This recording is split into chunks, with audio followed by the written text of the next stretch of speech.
Hello class, my name is Jaden Concepcion, and today I am going to be presenting my very rough draft of my speech about sperm whales and how they communicate. So, what are sperm whales? Well, sperm whale, let's start off with the name. So the name originated in the 18th through 19th century, and it comes from whalers. The whalers, what they would do is when they'd cut up the heads of the whale, there was a substance. They mistook it for the whale's sperm, and the substance, being spermaceti,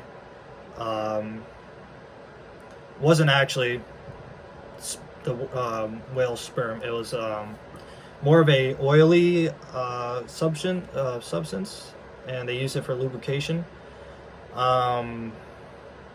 So that's where the name came from, sperm whale. They're huge mammals.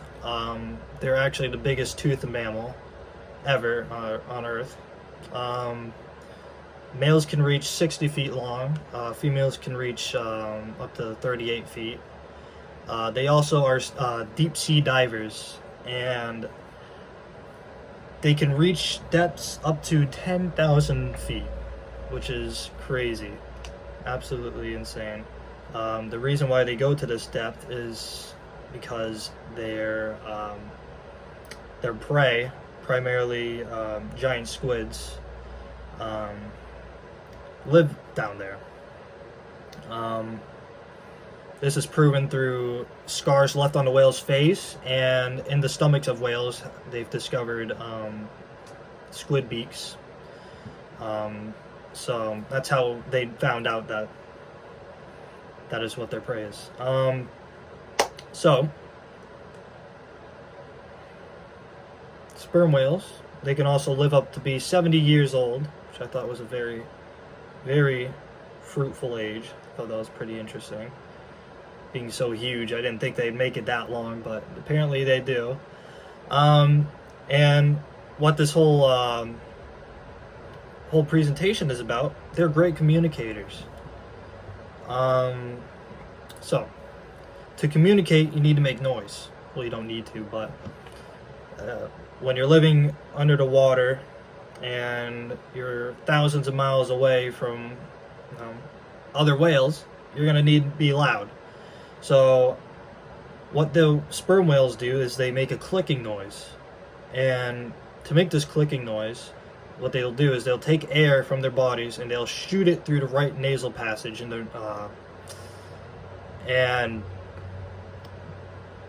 this air will build up pressure, and what they call monkey lips will shoot open, and then they'll close very quickly, creating a clicking noise or a snapping noise.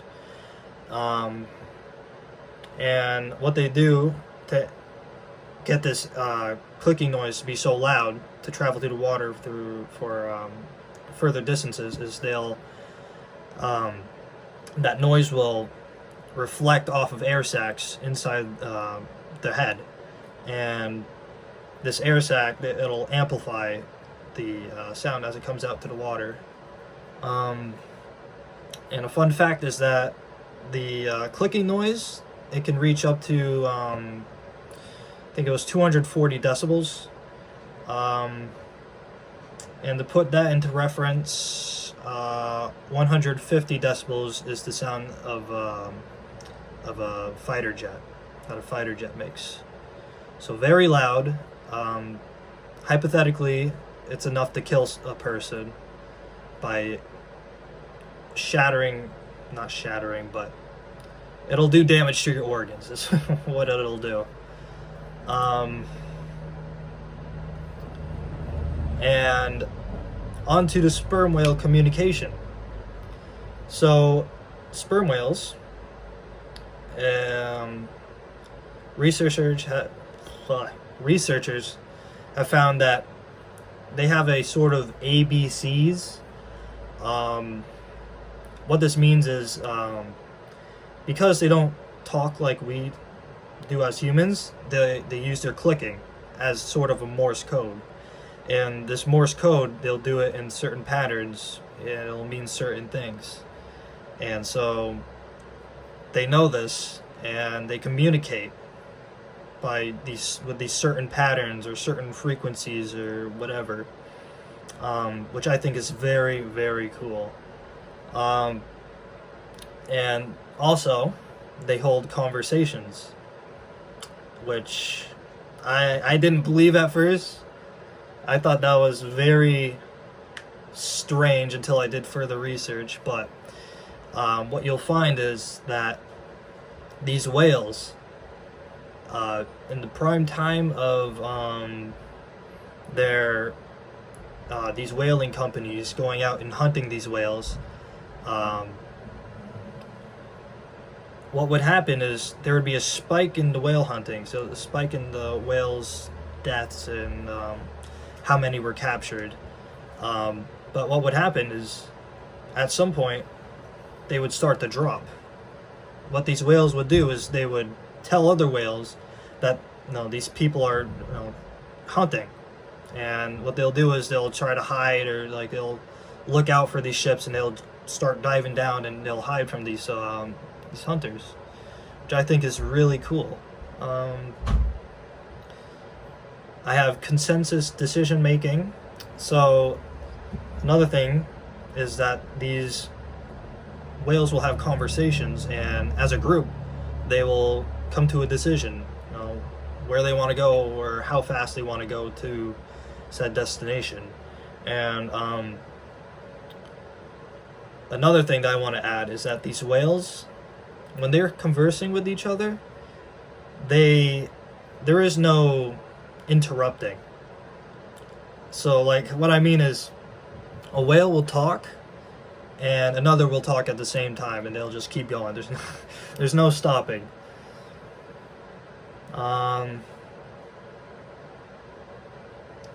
And lastly, we have the formulated defense that they use. What they'll do is they'll form a circle around their young, and in this circle they'll have all their heads connected and with their tails facing out. And what will happen is the predators, any predator that's trying to get to them, they'll fling their tails, fling their super powerful tails, and it'll deter predators. Or if they decide to get too close, it'll definitely do some damage to them, which I think is really cool. You definitely need to have some higher communication skills to be able to formulate a sort of defense like that. And yeah, that's it for my rough draft. If there's anything that you think I should go in depth on, let me know. And other than that, thank you for listening, and bye-bye.